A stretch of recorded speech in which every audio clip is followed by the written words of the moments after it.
Focus here on the non-branded because this is the most citation gold you can find. Brands are more stable the less context it is you have in the prompt itself. The big role of the visibility score is to understand how urgent visibility projects should be. We often see right now that the Google business profiles are showing up as sources. It could be that Google AI mode prefers blog posts and that ChatGPT actually prefers comparison portals. This usually helps projects get funded. Welcome to our first webinar co-hosted with Lily Grozeva, partner and head of SEO from VertoDigital. I'm really excited that we have her on the webinar. Today we will see how she utilizes RankScale for measuring and winning in AI search visibility. She brings more than 20 years of experience when it comes to SEO and visibility strategy overall.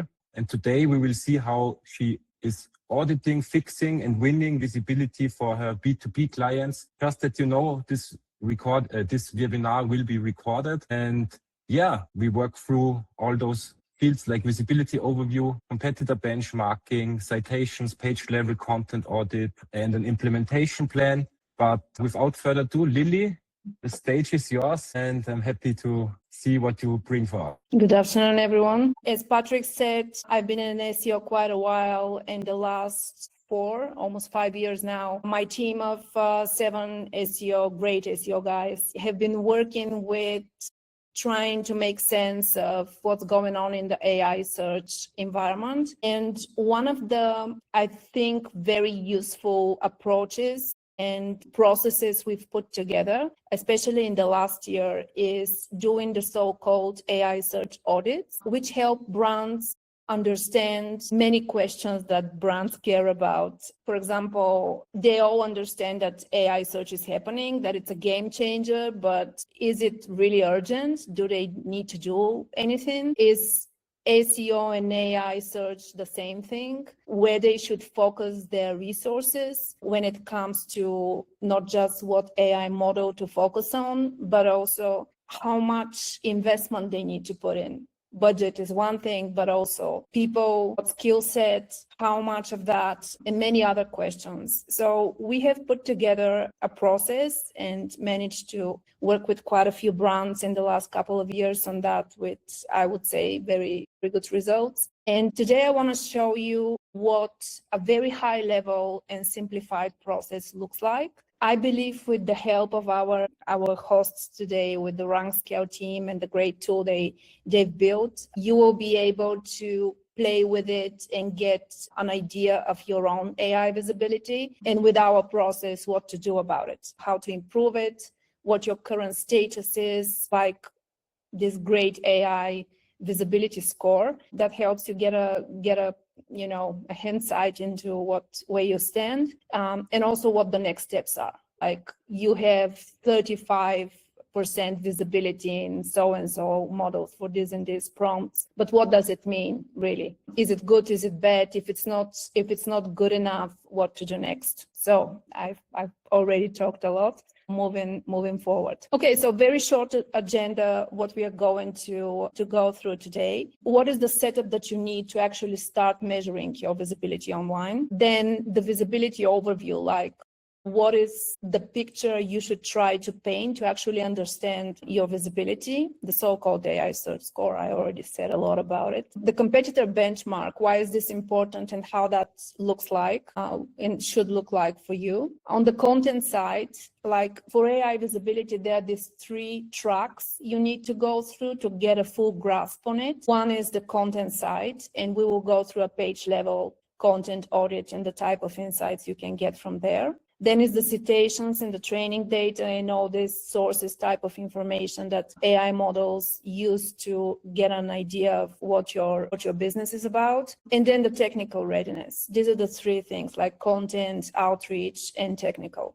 And then when it comes to plans and projecting and next steps, what an implementation plan looks like. So we'll have, I hope, time for Q&A, but also me and Patrick are obviously available for any questions that might come through LinkedIn, so email after you watch the whole thing or the recording. So getting right to it, the setup first. Why are we doing this whole thing? Like the whole idea of this process is brands need a game plan to find their way around and also to understand what needs to get done. What kind of, like, and you'll probably follow all this conversation in the SEO world and in the digital marketing world in the last couple of years about AI search and all the, all the alphabet soup about the GEO, the AEO, the SEO, what is what changes, who dies, and all that thing. So the main idea here is you want to understand how visible you are in AI search, and you need a game plan to do the understanding part and then the next steps part. So that's one thing. And then RankScale is our partner in uncovering the strategic insights. We need to build a game plan like that.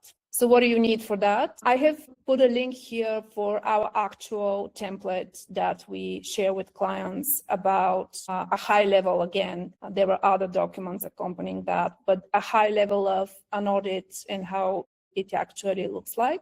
And on the RankScale side, you can expect to get some free credits to actually play around with the tool and get this AI visibility on your. Okay, so preparation. On the preparation side, I have for some time now, maybe a couple of years now, this brand Avoma in my RankScale account. I have zero affiliation with these guys. This is a third-party data I will be showing. No idea what they're after. I just use them because they're very close to the ICP I work with. When it comes to the preparation to get this whole thing running, you will need a set of branded and non-branded prompts to work with. On its own, this is a separate process and a very, for some cases, hard ball to tackle because nobody has the actual data of what people were searching for, especially in the LLM platforms. But we will simplify things here and we'll decide on a couple of branded and non-branded prompts. And my basic assumption will be that you will have that information. The second thing is select 3 key competitors you have in mind, but keep in mind that Rank Tools is a great enabler for you to actually define that on your own, even if you don't have the 3-4. Really, businesses know who their competitors are, but if you don't, RankScale can help with that.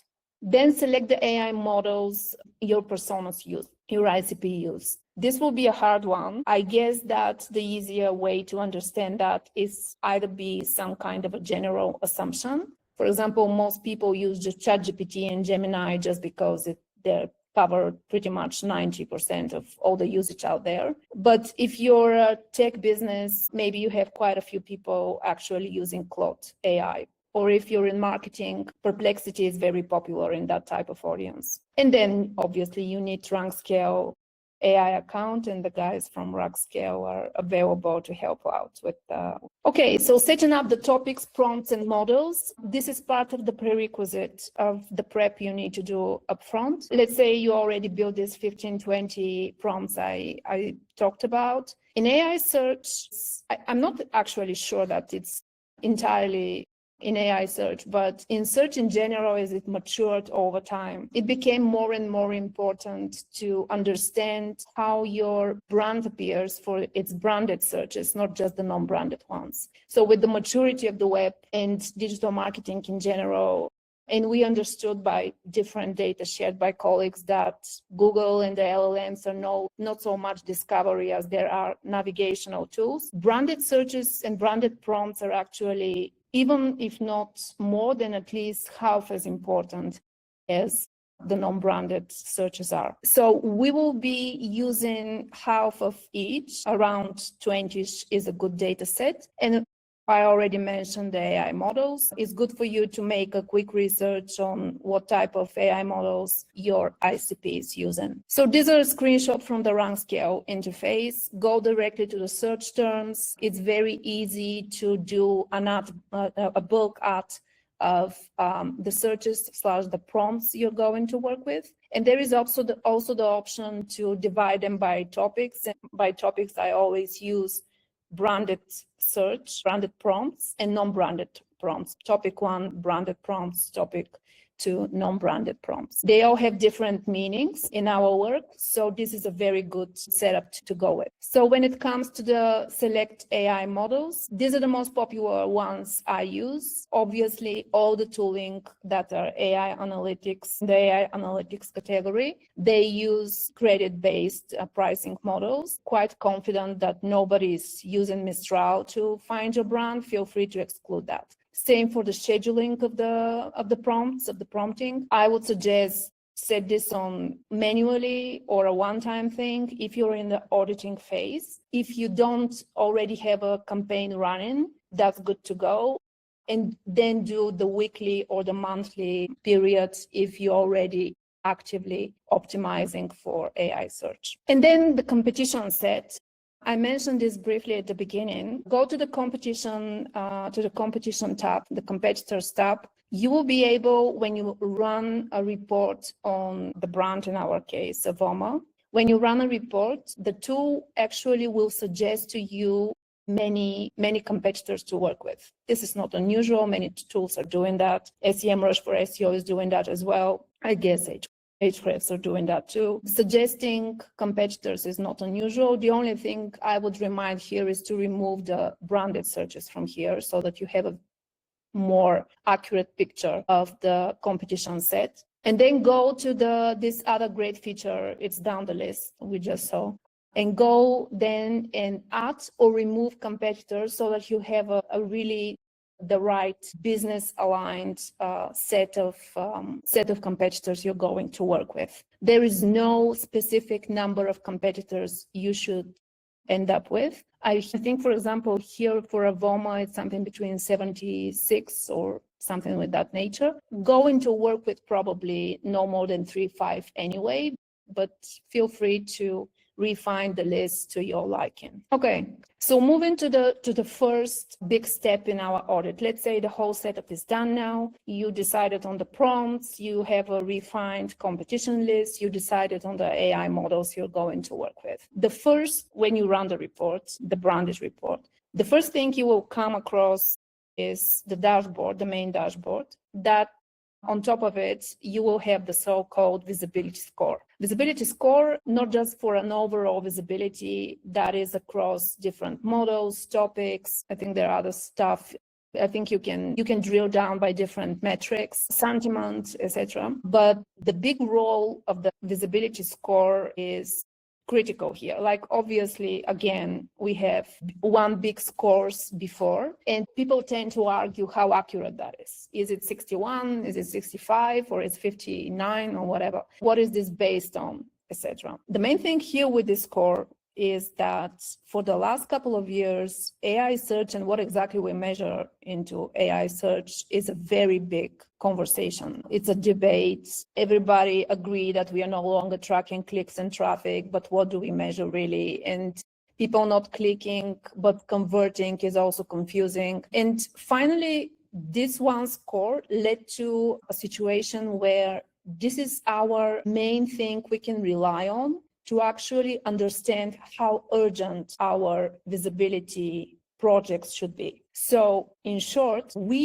at least I personally don't care if this is a 55 or 60 or 70%. I want to compare that to the reports of the rest of the competitors in my competitor set and find my way, like how urgent it is in comparison to them, and then go and find resources, get buy-in, get budgeting and support to run projects on AI search based on that. So the main thing that this type of scoring does, the main value from it, is not so much the absolute value of it, but it is your guiding light, so to say, how urgent you need to go with the AI search. Are you behind market or you on top of it, and how hard things are, right? And also when you do the comparison research, and you look at how the rest of your competitor sets are doing, you understand what's normal for your tribe, so to say. But it's very important to have this one score for budgeting reasons, if not anything else. Also, it changes when you drill down per model, branded versus non-branded. You can even drill down for single prompts if you want. And Yes. you can actually set up the topics however you want, just to jump in here a little bit. So as you already mentioned, you can set it up also for different markets. For example, as you mentioned, Mistral, only relevant for France, for example. That's we try to offer as many options in there that you can set it up for your specific use case in detail.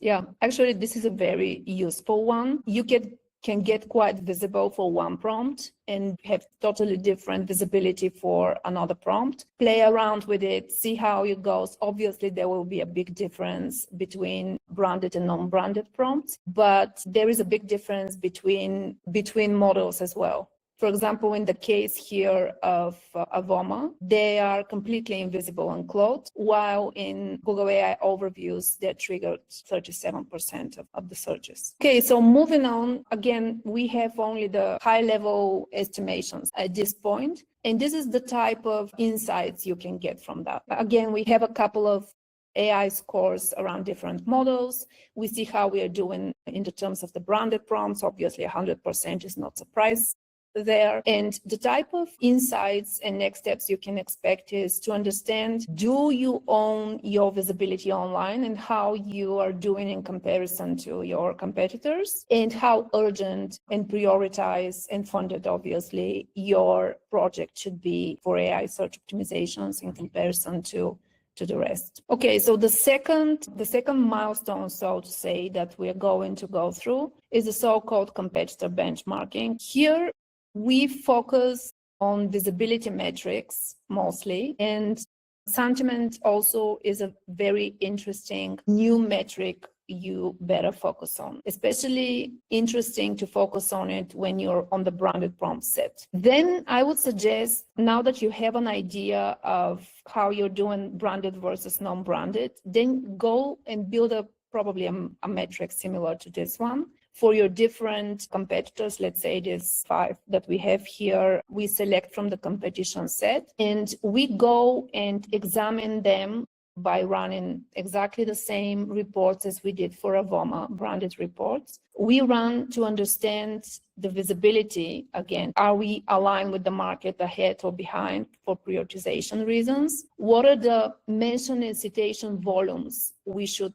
brace ourselves for, especially if we're behind? What is the structured data situation? Like most people that are colleagues know, the structured data situation is not black and white. It's sometimes there, but it's not updated for a while, or there are errors in it, or it's impartial, etc. Sometimes it's totally missing or wrong. And when it comes to technical setup, I want to make a quick disclaimer here saying that I only work with B2B websites, and by default, in the segment that I work with, they're very small websites. So the technical setup, obviously, on the accessibility for the bots is very important. But besides that, the setup is pretty simple. And usually it's not the focus of the SEO projects, being it AI or just traditional SEO. But we want to make sure, is there something major we are missing? And again, how do we benchmark against the competitors we chose? So the insights we can expect again here as the next steps would be where we stand in comparison to the market. This helps us prioritize, and this usually, in my experience, helps projects get funded, and you get leadership buy-in when you have that type of information. So one of the 3 pillars, we will start with the content, which is very important and interesting one. Here we will go to a page level audit. All the data we've seen so far is on a brand level. And here we were going on the page level content to understand what is the content that actually the AI models are using to put together the answers for the prompts we chose. How we select the pages. This is one of my most favorite reports on RankScale. You go on the sources, and the top, there are a couple of sets of sources there, but the ones that are coming from the website, This is actually the sources that are used from our website that models are trained on them. I think that this is very important because you might have a website that's obviously thousands and more pages than that. And having a set of pages that you know this particular bunch is the main focus of my content efforts, this is very useful information. So here we have the top 10. I don't know, maybe the RankScale team can share if you can export more than that, maybe top 100 or top thousands of the pages or some kind of, I see there is a drill down on queries, like here we have the, sorry for the ugly highlighting. Here we have a drill down per queries, again, per topics, per engines, and probably this will change based on the query. This will be very useful because it directly gives you the connection between this is the prompt I want to address, and this is the content I need to work on to make that happen. So again, very useful report. Here I put a link with the actual report, the whole thing. It's a long one. There is a lot of very useful data on it. I have only picked on the things that I find really, really useful and unique for that type of reports. So the one thing, again, I love the overall score, obviously, how optimized is that particular page. When you click on the report, you will see the different aspects that the RankScale tool is putting together to build this overall score. So when you say 86, what does it mean? So what it means is it takes into account how authoritative the page is, how trustful, what is the content across quality, etc. There is a really great breakdown. You can check on this link to see the different aspects and how the RankScale tool is actually explaining why and how are they important for this particular page. So it's a great report. And also one other thing on the same page, you will find this side-by-side comparison of current versus improved content for AI search. Why is this great? Because often, especially if it's not your website and you need to explain that to somebody else, we are already fed up with all the hype words around what in AI search needs to be different, and most of it is abstract.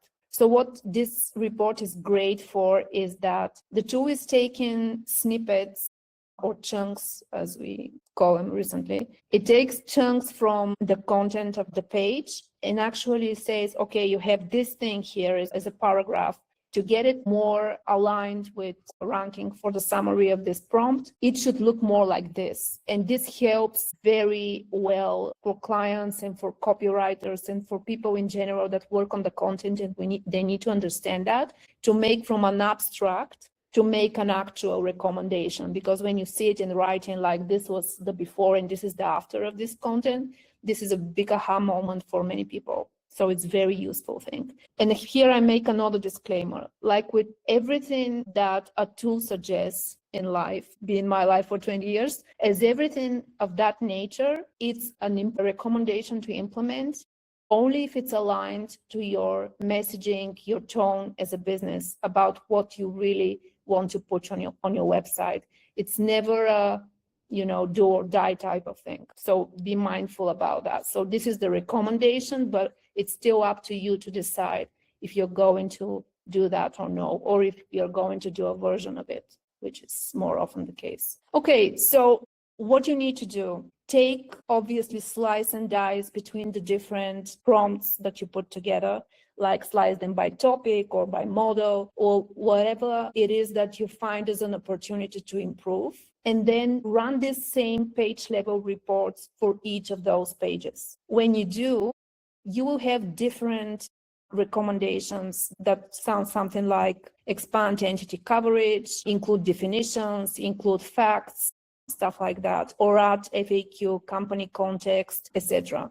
The thing is that you will have 10 or some number, you will have a content project for optimizing existing content for AI search, and you will also have the tooling to measure the changes over time and how that improves visibility. And moving on to the next section, I think we're doing great with time. I think so too. Okay, so the citation and the training data, this is the second track, so to say, of projects you might expect to come up from that data. Why citations and mentions matter in AI search? Why we measure them? For many reasons. Obviously, one of the biggest reasons is that that type of information is used for training purposes. So if we want to appear in a summary, we want to make sure that we are also existent in the sources that the models are trained on. This is a very, very simplified version of how AI search works, and I'll stick to that. AI models rely on sources to select, rank, and recommend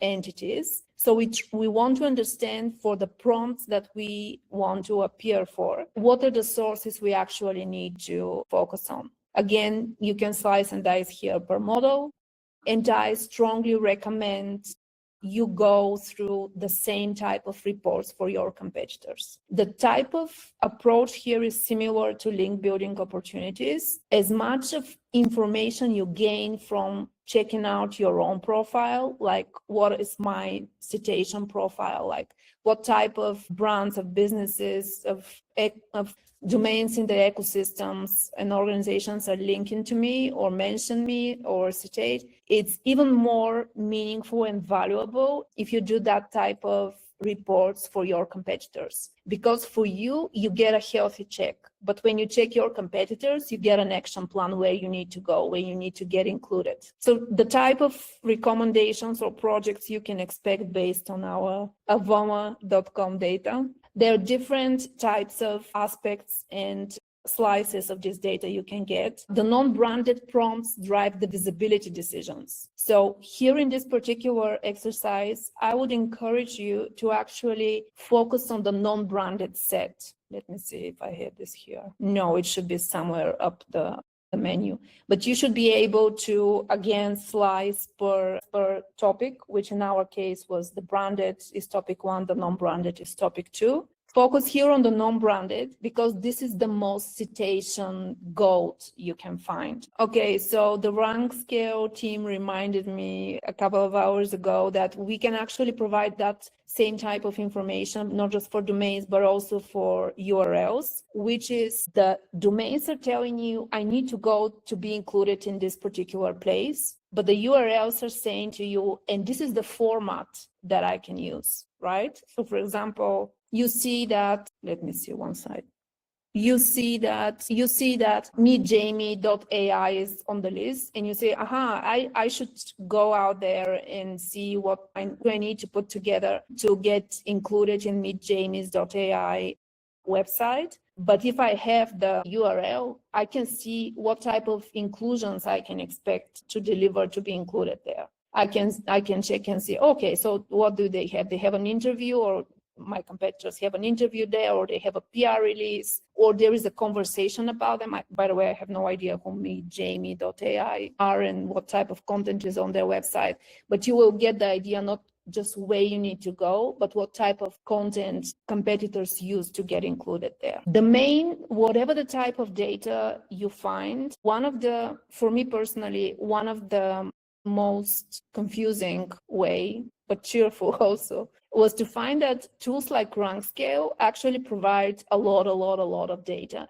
And when someone who is curious comes up in a place when there is so much data, you could easily get lost in it. So my advice here on the citation report and all the different citation-like reports that I didn't show here that RankScale provide would be whatever insights and data you have there, just always think, can I put this into a structured outreach plan that I can hand over to my outreach team, to my PR team, to somebody like that, or community manager that could help me get included there? That's the thinking you should use to make sure your curiosity is satisfied, but you're not lost. And the last track of type of projects you can expect, like everybody's favorite robots.txt file. First, we go there because we know that when something is not very established, like AI search in our case, people start to experiment with it. And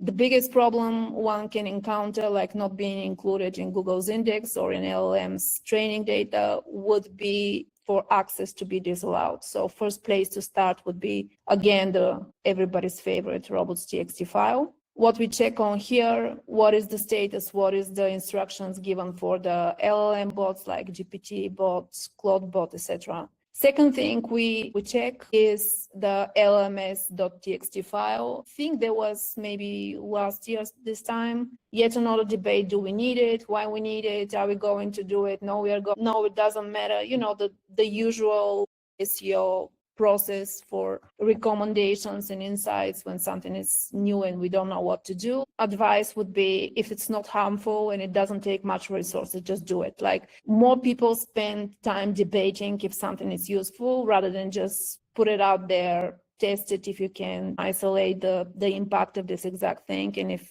it's going to work, it's fine. If it's not working, just remove it at some point, and that would be that. So what type of technical signals we are checking? We check the robots.txt file for inclusion. We check the LMS.txt. If there's not one available, just build one. There are lots of tools that can help you automate that online. I think the people in my team are using a couple. So if you want recommendation, I can ask them and they can send a few over. Schema, pretty much similar as LMS.txt situation. Is it relevant? Is it not relevant? Are we going to improve anything using it or no? Again, same recommendation. Schema is not harmful. Just make sure that it's properly installed and there are no errors in it, no major stuff.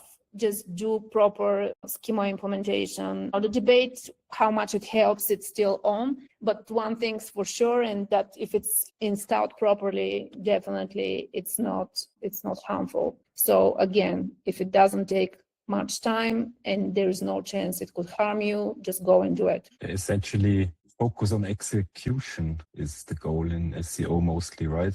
For technical, yeah. Again, if you have a good setup technically, you need to provide at least hygiene level of technical SEO on your website, no matter what type of visibility you hope for. Besides that, it's a matter of how much you want to focus on that, how big the stress you want to be on it. If you have a publisher website or an e-commerce site, pretty much all you do as an SEO could be a technical SEO. But if you're a brand, or if you have a small website and the hygiene part is already marked off, it's unlikely that no matter how much you work on improving the technical SEO, the results won't be really significant from my experience. Okay, so when it comes to the technical side, these are the type of recommendations / projects you can expect to put together. Checking on AI bot access, if the existence of LMS.txt, same for the schema org and the proper properties you're going to use there, etc. So you can use that to put a small technical SEO project together to improve AI search SEO, and you can also tie this back to technical checks in RankScale. So you can prove me wrong, is what I'm saying. Implement, put together the project, set up RankScale, measure in a month or so after implementation if you move the needle for the prompts. And the roadmap, this is the final piece where you get all the different recommendations, like all this type of next step slides that I've already went through. And you put them together into immediate priorities and projects. These are exemplary projects, obviously, but this is the type of projects you can expect to have in the end to work on as an implementation plan. On the technical side, it will be something around crawling control, exposing the website if you want to, obviously, on more crawling plus monitoring, what type of owners should take care of that, some kind of suggestions on the time frame. Obviously, this is very, very subject to what type of organizations and implementation setup you have. What are the dependencies you can have in the technical project like that? When it comes to the schema standardization sprint, also something you can expect. You can go different routes there. It could be a plugin for schema. It could be you can use GTM. That is not very recommended, but still very useful when you don't have access to the website in a proper way. A citation expansion campaign, this is a big one. It could be very diverse. It's all based on the type of websites that the LLMs are using as source for you. So it could be a PR campaign. It could be purely community manager, Reddit / Quora / Stack Overflow or whatever type of UGC platform. It could be quite diverse in nature, but it still would be an outreach campaign for your brand to get more visible in the sources. This is very resource intense. It takes a lot of time because there is a communication going back and forth with websites and platform owners, or until you get the credibility / karma needed in some platforms to actually get your posts approved. And page level AI content optimization, this is, in my experience, the easiest one to go with because you have full control over the project. You only need the recommendations, obviously access to the content on the publishing side. The content is already existing. You don't need to build it from scratch. You don't need that resource. And an SME, a subject matter expert, to actually read the optimized version and figure out if you did a great job or no. These are the type of projects that you can put together. I hope that gives you an idea of what ownership / people needs to get involved here. What is the time frame you can expect to actually get this implemented and start seeing results? What are the teams and dependencies you will have in the process? So I hope this is helpful. And when it comes to a separation of timeline, budget, tools, and team, again, I've put together, this is from relatively realistic example, again, of what you can expect. Timeline below a month or so. Technical and content and especially outreach activities planned would be very unrealistic to have the results. Budget goes into these different directions. In terms of tools, you will need a tool like RankScale to help you find your way, how visible you are in the AI search environments, especially in the LLMs. SEO and validation, you can use SEMrush. They can also help out, although they have very interesting reports on Google AI overviews as well, but they also can help out with SEO and AI overviews. Screaming Frog is a best of class golden standard for technical inspection for small websites. It's really golden. And the type of team and commitment you will need for each is also something I've listed here. And I'm done now. I'll give it to the RankScale team to share a few things with you here. Yes. So first, thanks a lot, Lily, for this overview of your framework, how you tackle an audit and implementation plan. We have one thing we want to say to you before we move on to the Q&A, because we already have quite some interesting discussion going on in the chat.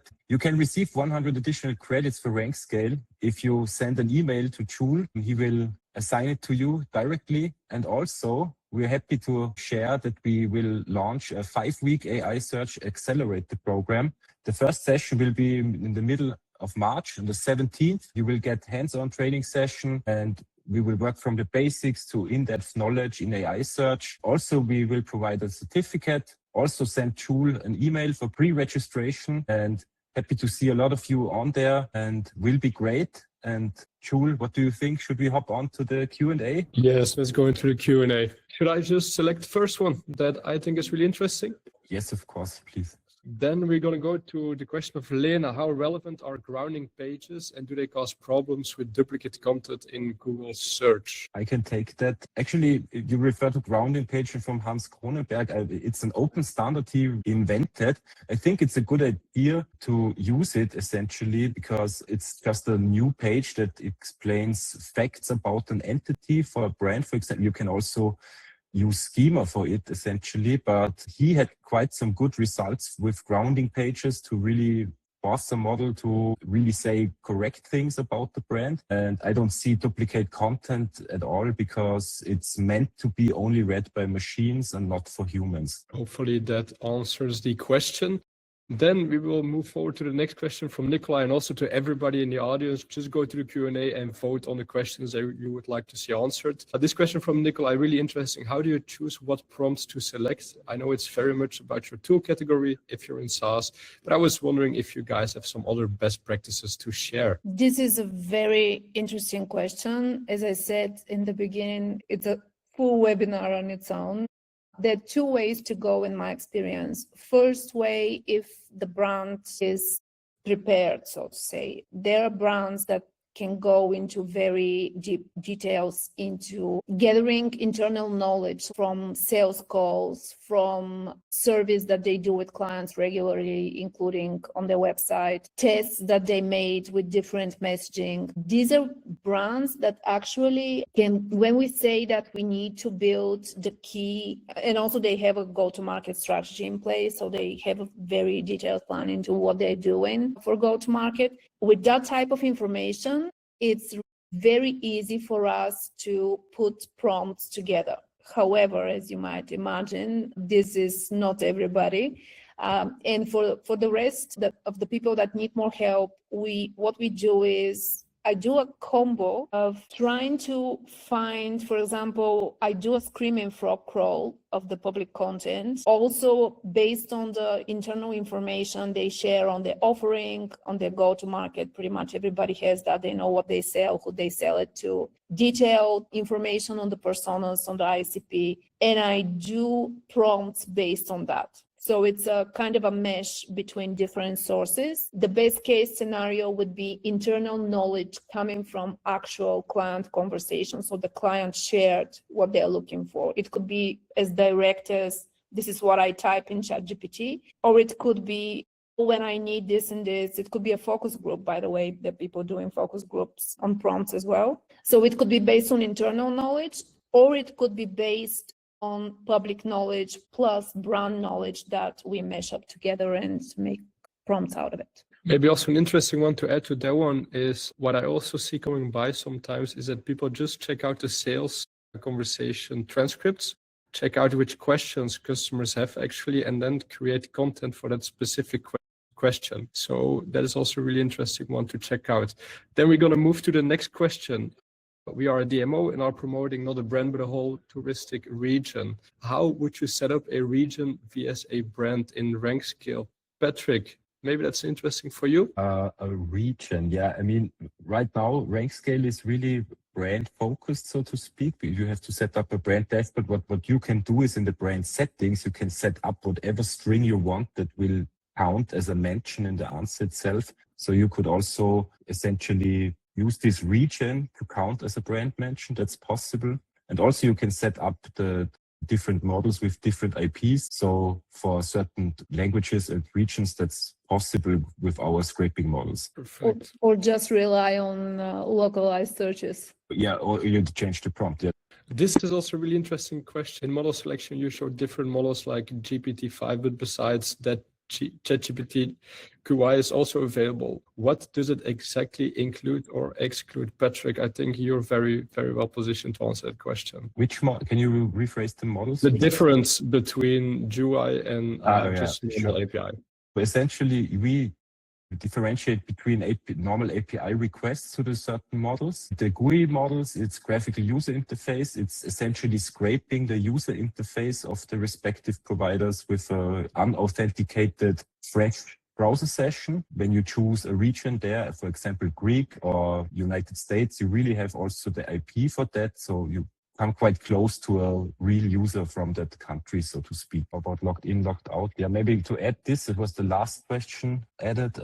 Right now, I do not know of a way how we can track a logged in session. It's also on a scale that's not really feasible right now. That's why we think having scrapers with proxies is the best way right now, essentially. Do we have more questions? I think we have a lot of questions. Yes, then we'll go to one of Maximilian. Do you have any experience measuring visibility for local businesses? It is hard to even identify the right prompts to track my visibility. Do you have any tips? Searching with AI systems feels very different to me compared to traditional search. What do you think? If the question is to me, I don't have local experience. I don't specialize in local. All the brands I work for targeting global positioning, but I do understand the struggle. For global, it's like the simplified scenario. For local, it's already complex. Patrick here shared a couple of insights on the tooling side. I guess that using the same local tricks, so to say, like factors, as we do for traditional SEO, should do the trick. Patrick, do you maybe have an answer to that one? Actually, yes, I measure local clients with RankScale. Actually, we often see right now that also really the Google business profiles are showing up as sources, citations. Right now, we don't map them, but you get more and more the local packs in the answers from Perplexity, for example, and ChatGPT, or even the AI mode and AI overviews. Yeah, in my opinion, it's just local SEO, most of it, and really getting the schema aligned with the page structure and the Google business profile. So making that is like the basic thing you can do. And then you also show up for your local queries. Perfect. Next question of Aiko. Would you suggest to use full prompts with full grammar and filler words, or keyword prompts, exclude grammar, etc.? Ideas to have less variety in the prompts and get a better overview over a topic. I would say it depends. So you can set up your prompt freely in RankScale, so give context, but we also have the prompt research module where we really focus on breaking down the prompts only to the semantic core without any context involved.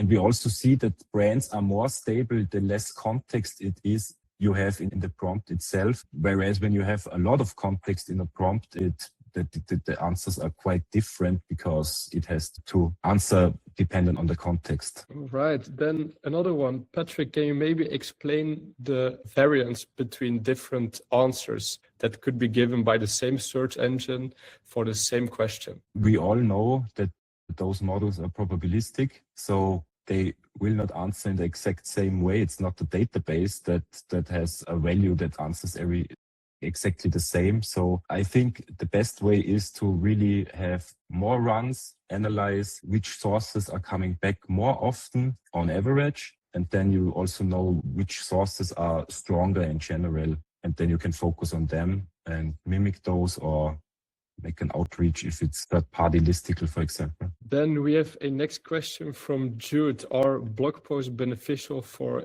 AIO, and is the content structure similar to SEO? The answer is yes and yes. From the data we have reviewed in the last year, blog posts are a very big portion of the sources that are selected. This is, again, disclaimer, B2B tech as a vertical. Maybe there are changes already in some other verticals, but for technology websites and for 500 to up to 10,000 pages websites that are B2B, it's still the case. Blog posts. Yeah, what I can potentially even add to that one, Jude, is if you go to the tab citations in RankScale, you can find actually what the citation category distribution is. And this could potentially differ for different domains, but then you see which specific search engines prefer which specific type of content. It could be literally that Google AI mode prefers blog posts and that ChatGPT actually prefers comparison portals. So check it out. Click the different AI search engines and then see what they actually prefer, and then prioritize your efforts based on the AI search engine that you want to optimize for the fastest. Maybe we grab a last question. Let me see what is an interesting one. From Jurg, how much is a mention word and what should I offer a source to get a mention? That's a hard one. There is no way, I think, to answer that. How much it's worth, you can understand only if you compare it to how much it's worth in your particular vertical. For example, if you see that we saw here with Avoma, if you see that to get your targeted prompts visible, you need 200 plus citations, because I think it was something like that, the average, then one, it's not worth much, as you put it that way. But if you only need a couple to get visible for your prompts, probably it's worth a lot more. Yeah, it depends. Marcus already mentioned it depends on the vertical, how good the competitors are. But if you really want to have your foot into a certain vertical, I would start with the long tail even, find things that are easier to conquer and add up and add content. And at some point, you'll probably reach also top of the funnel. All right, Okay. so this was the webinar. Thank you to everybody for joining. If you have any questions, please just send them to us via mail, and we look definitely forward to welcoming you as well in the AI Search Accelerator program that will start the 17th of March, where we will start first with the basic fundamentals of AI search and then gradually move towards how can you actually dominate specific search terms. Thank you very much once again. Awesome. Thanks, everyone. Bye. Have a nice evening. Bye.